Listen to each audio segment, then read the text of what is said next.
Tonight, I'm honored to be joined by the Foreign Minister of Morocco, His Excellency Naaser Boureita, whose country has a deep history with the United States, a rich Jewish history, and a fascinating, albeit quiet history with Israel. Minister Boureita, thank you so much for joining us this evening. And let me start by saying Ramadan Mubarak. Thank you. Thank you very much, Betsy, for the invitation and for this opportunity to exchange with you. Thank you also, and Ramadan Mubarak to all those who are fasting. So Morocco is a country of great interest to many of our members, and many have ties with Morocco. Can you talk to us a little bit about the historic ties of Morocco and the Jewish community, both in Morocco and in Israel?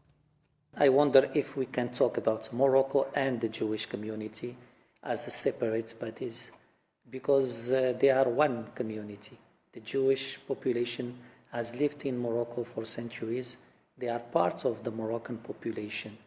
They have nourished and enriched the Moroccan identity.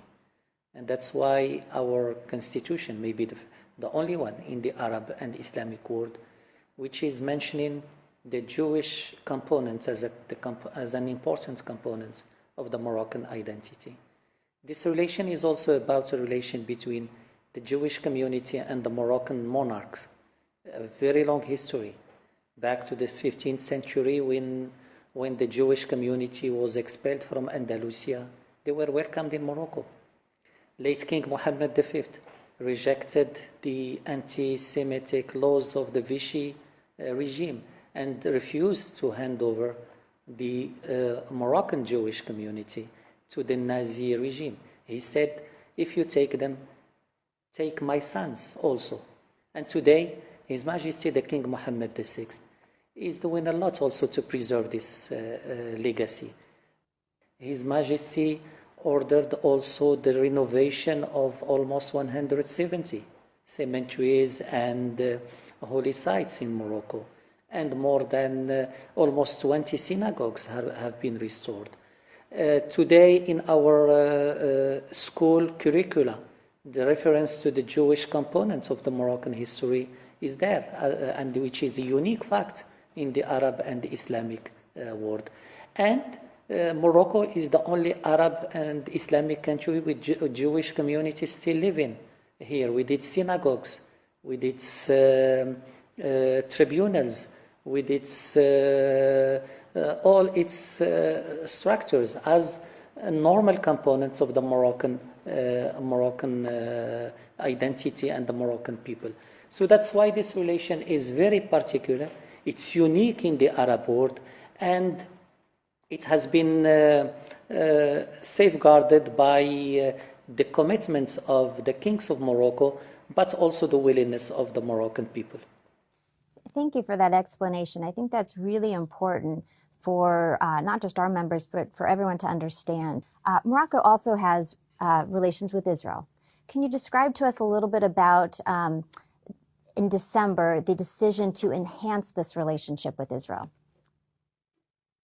To understand the relation with Israel, you should link it to the relation with the Jewish community.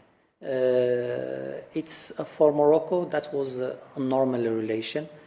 We had contacts for years. We had formal relations in 1994, and people-to-people relation was kept. Of course, there was a break in the formal diplomatic relations for some years, but the contacts with Israel didn't stop. As His Majesty King Mohammed VI said, this decision of Morocco in December is not an opportunistic decision. It's a decision of conviction, and it is a natural decision because of these ties and because of the involvement, the historical involvement of Morocco in peace. This is it's a very exciting time, and if you can just give us an idea of some ways now that we're in this moment to strengthen the interaction between the two peoples. After the 10th of December, where the declaration of restoring the relations was made, there was an agreement, a trilateral agreement signed some days after, between Morocco, Israel, and the United States. And this document, a legally binding document, has different components. A recognition by the United States of Moroccan sovereignty over the Sahara, commitment by Morocco to develop the relations with Israel, and a commitment by Israel also to engage in a deep cooperation with the Kingdom of Morocco. Since that moment, we have taken concrete steps to translate into facts this declaration. The liaison offices have been opened in Rabat and in Tel Aviv, and they are working normally today with diplomats. We have established also 8 working groups on diplomacy, security, water, agriculture, tourism, etc., where we need to deepen the cooperation. So we have today all the tools for cooperation. We have also the political willingness. I hope very soon we will exchange high-level visits. The sky is the only limit. And we are, as His Majesty said, Morocco is sincere in this commitment. And as it is a decision of conviction, we will go as far as possible in developing the bilateral cooperation for the benefit of the two people and for the benefit of the region also. It really does sound like the sky's the limit. That's fantastic. So you mentioned a trilateral relationship between U.S., Israel, and Morocco. So I just want to talk about the U.S. for a second. Many people might not know that the U.S. and Morocco signed a treaty of peace and friendship in 1786. So can you tell us a little bit about the U.S. and Morocco relationship now?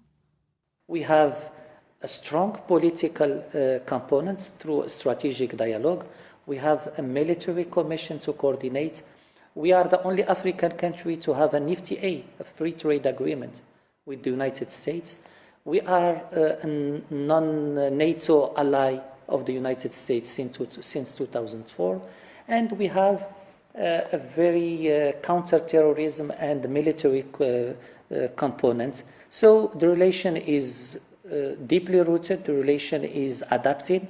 Today we can work also on climate change, we can work on developing Africa, and we can work for promoting peace, including in the Middle East. Morocco cut off ties with Iran in 2018 because of Hezbollah activity in Morocco. At Éipac, we're very focused on Iran and its surrogates and the threats to not just this region, but to the entire world.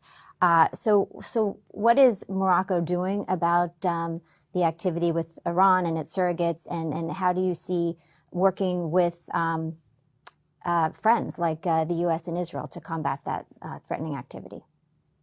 So the threat is the same, and we need to coordinate. We need to work as allies to face these threats. Maybe people know more about Iran nuclear activities, but Iran is also acting through proxies to destabilize North Africa and West Africa. Iran has been threatening Moroccan territorial integrity and its security by supporting Polisario, by giving arms to Polisario, and by training Polisario militia to attack Morocco. Iran is also spreading through the Hezbollah its activities in West Africa.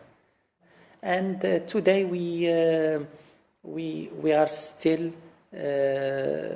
vigilant to the threats Iran is presenting to our security and to the security of the Moroccan people. As you know, the Sahara issue is crucial for Morocco. Its territorial integrity is the key of the stability of this country. All those who are trying to destabilize Morocco are using the Sahara issue as a tool. And Iran, Hezbollah, and Polisario are doing the same. So that's why it's very important also, while giving attention to to what Iran is doing in its nuclear program or in acting against some of its neighbor, to pay attention to what Iran is doing to other allies of the United States in this area of the world. So Morocco took a real leadership role among Arab states in normalizing relations with Israel.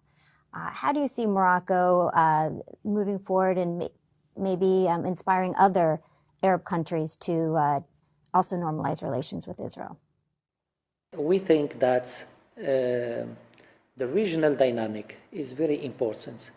Regional stability is very important, even for promoting peace between Israel and Palestine. Morocco has had a pioneer role in the Middle East process, and Morocco is ready today also to contribute to that. Thank you, Minister. That is inspiring, and it has been a pleasure and an honor speaking with you. And as I mentioned earlier, before the call, I really look forward to coming to visit in person. Thank you. I take it as a commitment to come very soon to visit us here in Morocco. You will be most welcome. Thank you. It was a pleasure talking to you, BT.